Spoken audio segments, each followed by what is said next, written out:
Graças e paz do nosso Senhor Jesus. Romanos capítulo 4, versículo de 1 a 12. É o texto que nós vamos estar meditando nesta noite. O tema: a justiça de Deus é exemplificada em Abraão. Nosso alvo: compreender através do exemplo de Abraão que a fé, dom de Deus, vem antes das obras, responsabilidade daqueles que creem, ok? É o nosso objetivo aí. Romanos capítulo 4, já nós vamos estar lendo, ok? Eu queria iniciar, irmãos, pensando aí numa hipótese. Alguns com certeza devem conhecer essa pergunta que eu acho que a gente já fez outras vezes aqui. Uma hipótese, algo hipotético. Se morrêssemos hoje e tivéssemos que comparecer diante de Deus, e Deus nos perguntasse, está aqui a porta do céu, Deus está do lado, e aí Ele te interroga: por que eu tenho que deixar você entrar no meu reino? Por que eu tenho que deixar você entrar no meu céu? Qual seria a nossa resposta, Se você fizer essa pergunta para o incrédulo, com certeza a resposta será por obras, por mérito, Ele vai dizer: eu nunca matei, nunca roubei, sempre fui um bom pai, um bom filho, uma boa esposa, ajudei o próximo, cumpri as leis, fui à igreja e etc. Para aqueles que são crentes e discernem o amor de Deus, qual é a resposta? Fé em Cristo Jesus. Simples assim, Simples assim. Simples para aqueles que já conhecem, Mas para aqueles que não conhecem, ou então não querem conhecer, eles sabem que uma vida, quando você confessa Jesus, sua vida é transformada, Você é liberto nele. Interessante, irmãos, que Paulo tentou de todas as formas esclarecer, convencer, utilizando a própria Escritura. E quando fala Escritura aqui, é o Antigo Testamento, Gênesis a Malaquias.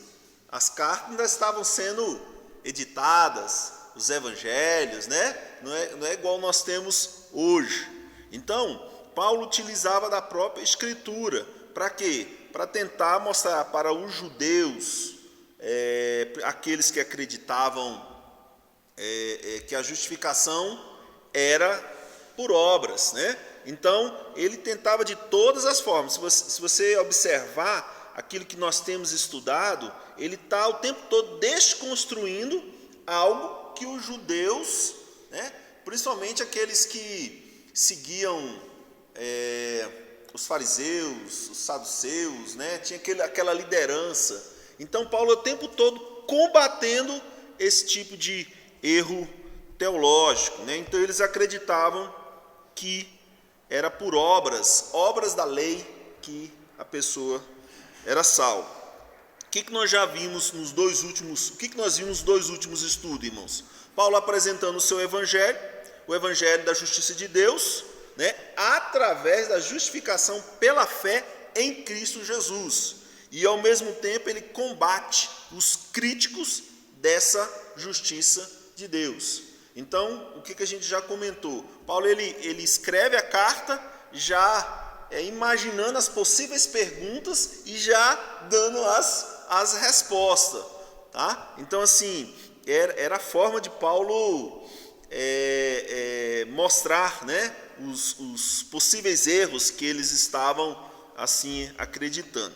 Então, nesse capítulo 4, irmãos, que nós vamos meditar, Paulo ele nos apresenta dois exemplos muito conhecidos no Antigo Testamento, Quando você falava com um judeu, dois personagens do Antigo Testamento, de imediato, Abraão e Davi, ou Moisés, né? Mas Paulo cita aqui Abraão e Davi. Dois personagens muito comentados entre os judeus. Então, através desses exemplos, né? Desses dois exemplos, nós vamos ver que a justificação pela fé é o único meio pela qual Deus garante salvação. E isso, irmão, é prova que o evangelho da justificação pela fé já era proclamado desde o Antigo Testamento. Porque quando a gente fala justificação pela fé, nós já imaginamos o quê? O Novo Testamento, a nova aliança. Mas a justificação pela fé, ela já era declarada, já era ensinada, né? Pelo menos deveria ser desde o Antigo Testamento. Ela era ensinada, mas eles não interpretavam e não entendiam assim. Então, quando perguntarem para você aí, né? Quando alguém perguntar como as pessoas da antiga aliança foram salvas, eram salvas, qual vai ser sua resposta? Você agora está mais do que consciente, né? Ciente aí da como era essa justificação deles, né? Cuidado para não responder. Bom, antiga aliança, obras da lei.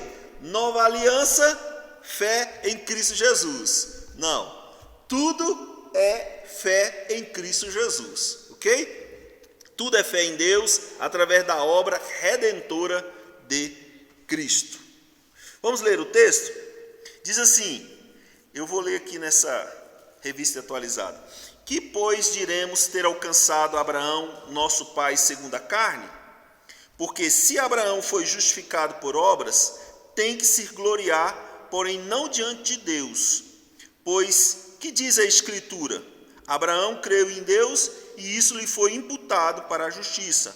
Ora, ao que trabalha, o salário não é considerado como favor, e sim como dívida. Mas ao que não trabalha, porém crê naquele que justifica o ímpio, a sua fé lhe é atribuída como justiça. E é assim também que Davi declara ser bem-aventurado o homem a quem Deus atribui justiça, independente de obras. Versículo 7. Bem-aventurado aqueles cujas iniquidades são perdoadas e cujos pecados são cobertos. Bem-aventurado o homem a quem o Senhor jamais imputará pecado. Vem, pois, esta bem-aventurança exclusivamente sobre circuncisos ou também sobre os incircuncisos, visto que, dizemos, a fé foi imputada a Abraão para a justiça. Como, pois, lhe foi atribuída? Estando ele já circuncidado ou ainda incircunciso? Não no regime da circuncisão, e sim quando incircunciso. E recebeu o sinal da circuncisão. Não, desculpe. E recebeu o sinal da circuncisão, como selo da justiça da fé que teve quando ainda incircunciso, para vir a ser pai de todos que creem, embora não circuncidado, a fim de que lhes fosse imputada a justiça. E pai da circuncisão, isto é, daqueles que não são apenas circuncisos, mas também andam nas pisadas da fé, que teve Abraão, nosso pai, e antes de ser circuncidado. Paulo faz uma série de perguntas, né? E para você ler, né? Para você entender o texto, você tem que ler várias vezes, né? Para assimilar, né? Do jeito que a gente leu aqui, de uma forma geral, fica um pouco até difícil de entender. Mas nós vamos analisar aí versículo a versículo, ok? A primeira pergunta que nós devemos fazer ao texto, irmãos, por que Paulo escolheu Abraão como exemplo? Porque ele fala aqui, né? Ele cita Abraão, mas por que Abraão?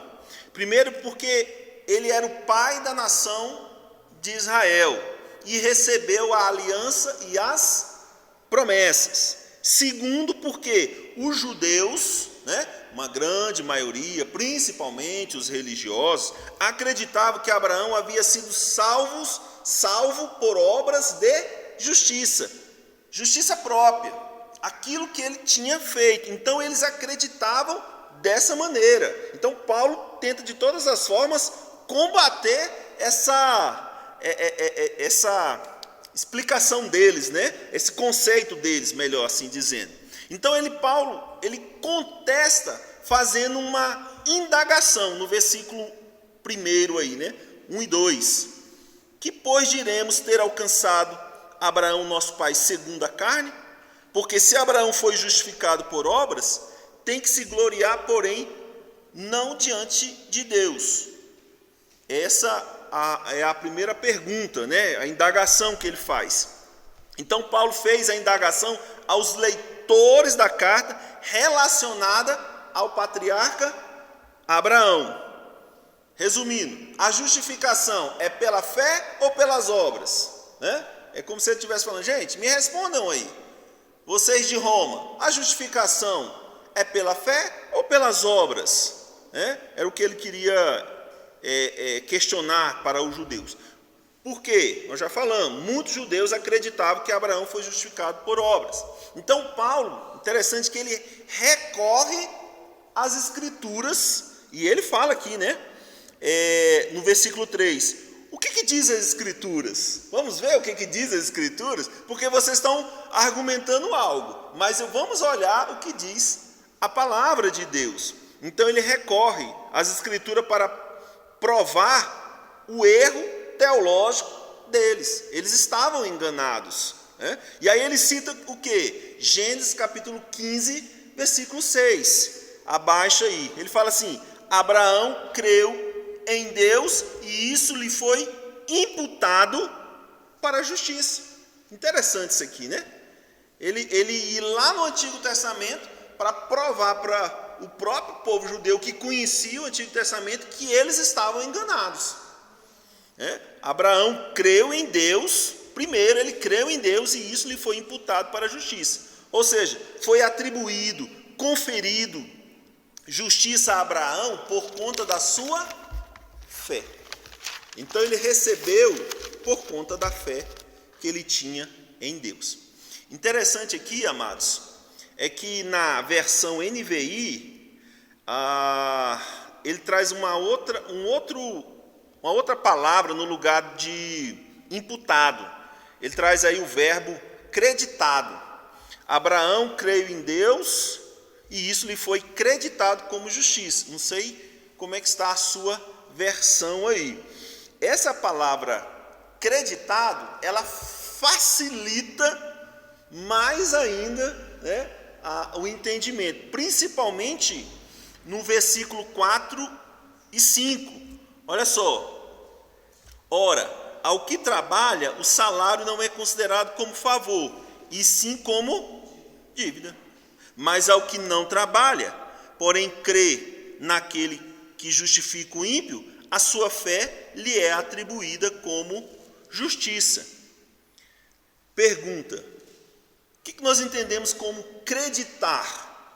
Se alguém deposita um determinado valor na sua conta, chega na segunda-feira e você, puxa vida, olha o valor que tem na minha conta. Você vai dizer, amém, glória a Deus.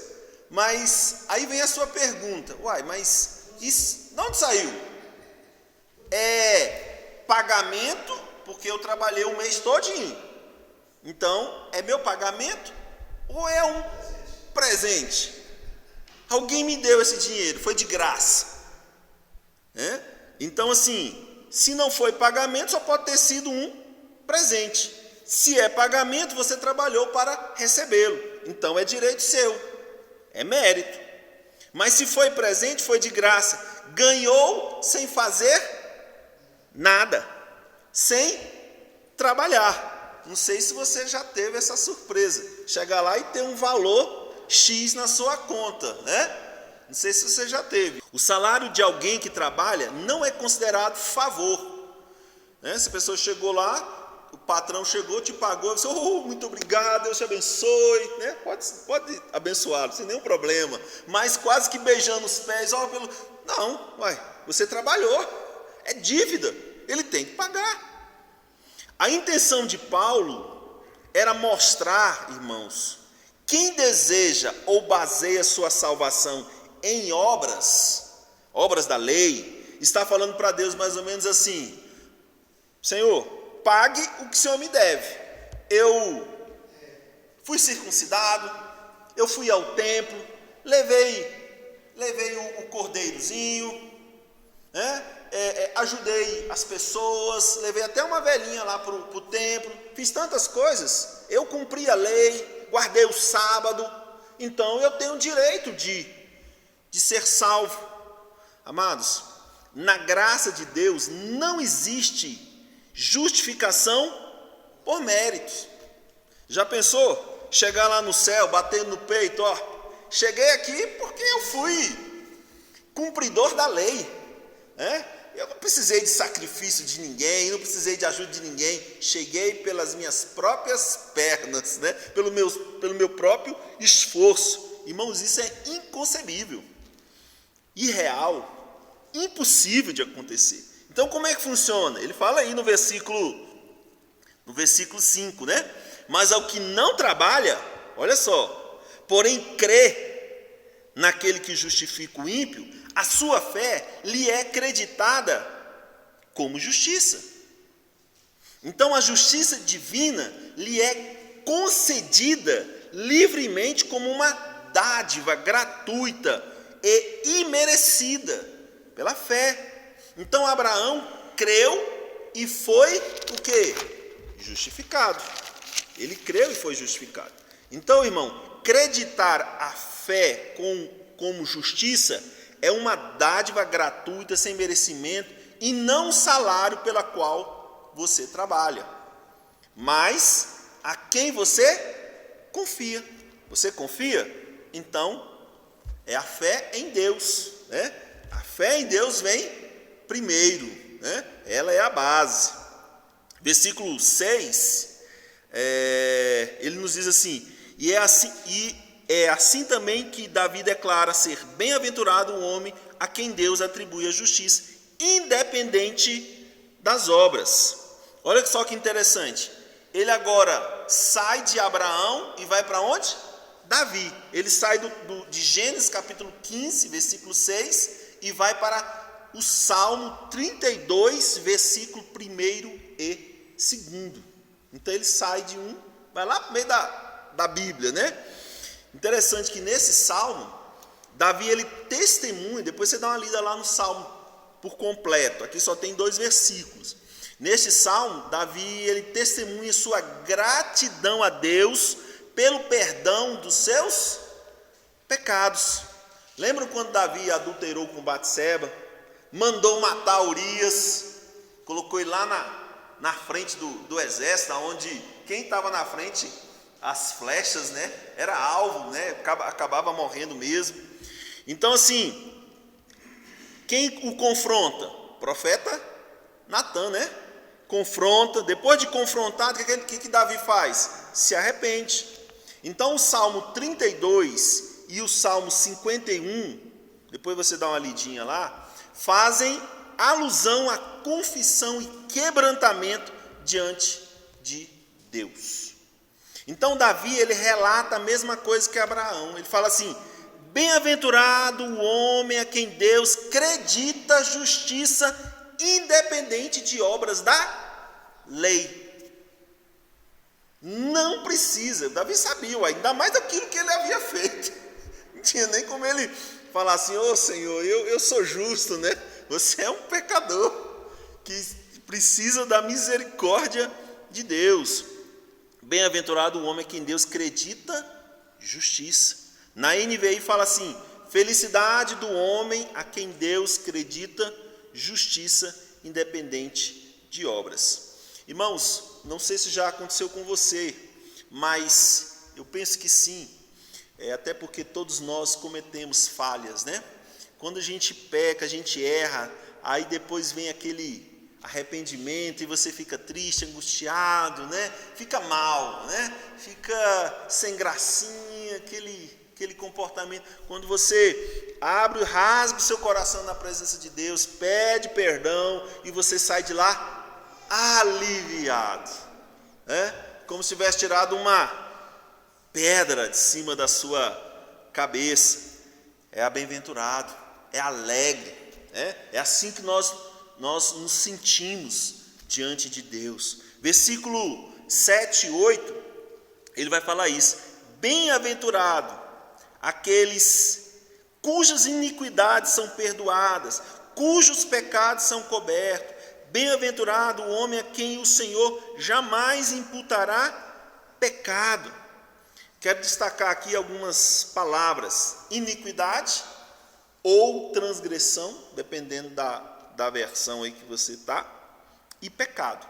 Iniquidade, irmão, significa ilegalidade, algo ilegal, né? O que você fez foi ilegal, foi errado, não deveria ter feito, foi ilegal. Pecado todos nós sabemos, né? Significa falhas, erros.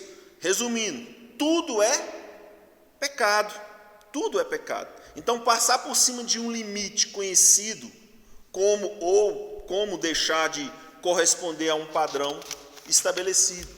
Então, é tudo isso. Amados, para que o homem seja feliz, bem-aventurado, ele precisa urgente da ação de Deus na sua vida. Deus fez com que nossas transgressões fossem perdoadas. É o que Davi fala aqui. Nossos pecados fossem cobertos. Nosso pecado não fosse mais levado em conta. Já pensou? Você, diante de Deus, ter receber essa justiça. E quando a gente fala assim, nossos pecados foram cobertos. Lembram lá da Arca da Aliança? Aquela tampa, o sumo sacerdote entrava lá, salpicava sangue, cobria a tampa.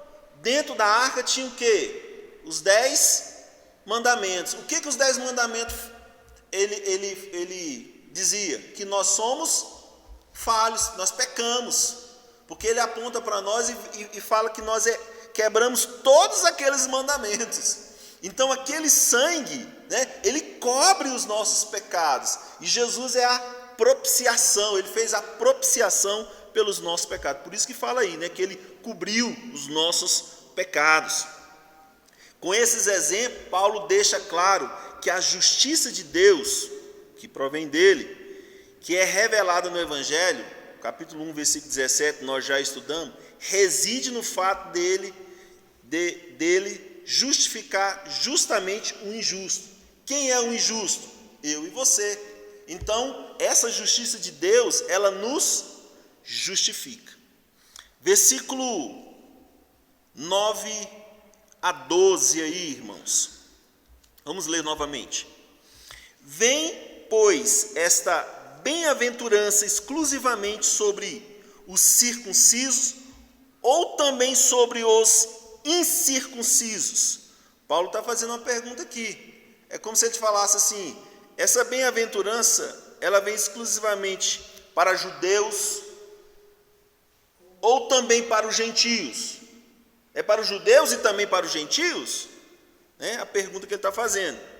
Visto que dizemos, a fé imputada ou creditada a Abraão para a justiça, né? Visto que dizemos, a fé foi imputada, creditada a Abraão para a justiça. Como, pois, lhe foi atribuída? Estando ele já circuncidado ou ainda incircunciso? Quando Abraão recebeu essa justificação, ele era circuncidado ou não? E a gente vai ver que Abraão já tinha, ele foi circuncidado bem depois.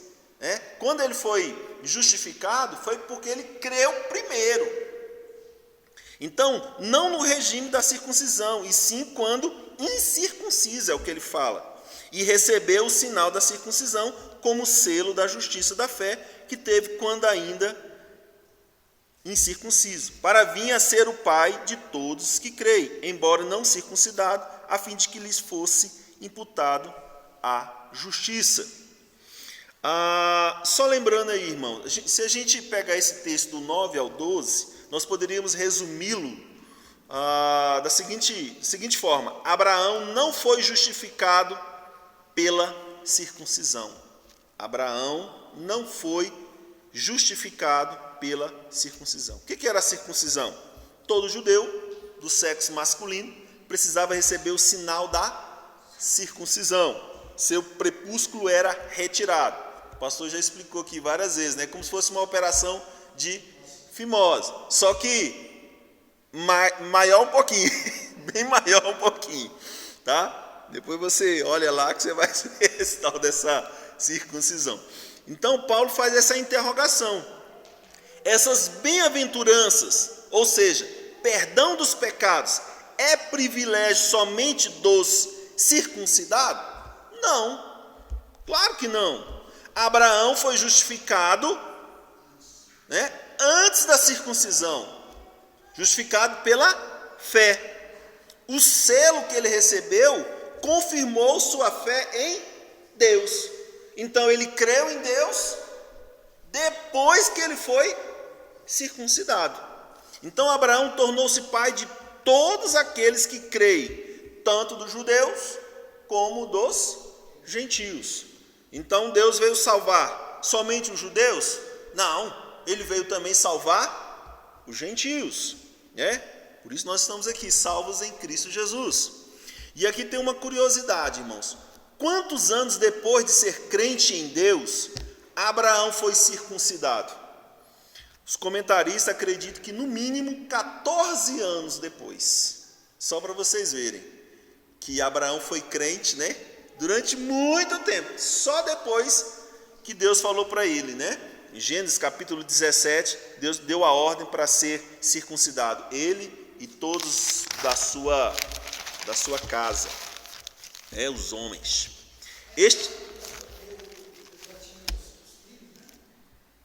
Sim, foi circuncidado, sim, verdade. Então este selo, amado, era para autenticá-los como esse sinal, né, de circuncisão, era para autenticá-los como povo de Deus. Deus tinha uma aliança com eles. E todo judeu masculino, né, todo judeu precisava ser circuncidado. Perguntinha para a gente pensar. O que nós temos como sinal externo de ser justificado, de ser povo de Deus? O que nós podemos dizer que temos como sinal externo, né? Aí você vai falar assim, a circuncisão não é, né? Porque eu não sou judeu. Irmãos, o batismo. Por isso que nós descemos as águas. Então, assim, o batismo, nós sabemos que ele não salva, mas todo aquele que crê em Cristo Jesus deve ser batizado, né? Você vai testemunhar para o mundo a sua fé em Cristo Jesus.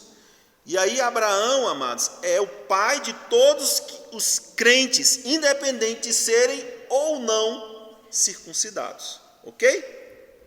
Porque até hoje tem judeus lá que são circuncidados e que creem em Cristo Jesus. Então Abraão salvou, né, ele e salvou aquele que também não é circuncidado. Porque de repente alguém lá pode falar, porque naquela época de Pedro, né, Paulo chegou a repreender Pedro, né, porque Pedro queria que guardassem algumas coisas da lei. Ele falou, não, Pedro, isso é coisa da antiga aliança, você não pode trazer esse tipo de coisa para as pessoas. Uma coisa é a pessoa ser judeu, se ele quiser, ok, mas ele não pode dizer que isso aí vai salvá-lo. Algumas aplicações, irmãos, para nós pensarmos. Esses esclarecimentos que nós temos tido aqui, irmãos, através desses estudos, eles não devem ser guardados às 7 chaves. Muitas vezes nós recebemos tanto de Deus aqui na igreja, né? Tanta ministração, às vezes escutamos pregações, né, e tal, e muitas vezes nós guardamos, né, debaixo de 7 chaves, as 7 chaves. Muitos ainda, irmãos, lá fora, acreditam que obras, mérito, lei, podem justificá-lo diante de Deus, justificá-los diante de Deus. É justamente aquela pergunta que eu fiz no início. Se você faça essa pergunta por curiosidade a alguém que não é crente em Cristo Jesus, não professa a fé no Senhor, né? Faça essa pergunta, curiosidade, para você saber qual vai ser a resposta dele. Diante disso, irmãos, é até uma forma de você apresentar o Evangelho, porque você vai mostrar para ele, falar, olha, a salvação não é por obras, mas a salvação é por Cristo Jesus. Então cabe você ajudar as pessoas a crerem somente em Jesus para serem justificadas. E aí você vai falar assim, mas às vezes eu não sei citar os versículos, não tem problema, pega a Bíblia, pega a Bíblia lá e cita, né? Às vezes eu não sei falar, calma aí, marca os versículos e cita. Foi o que Paulo fez. Paulo citou o Antigo Testamento.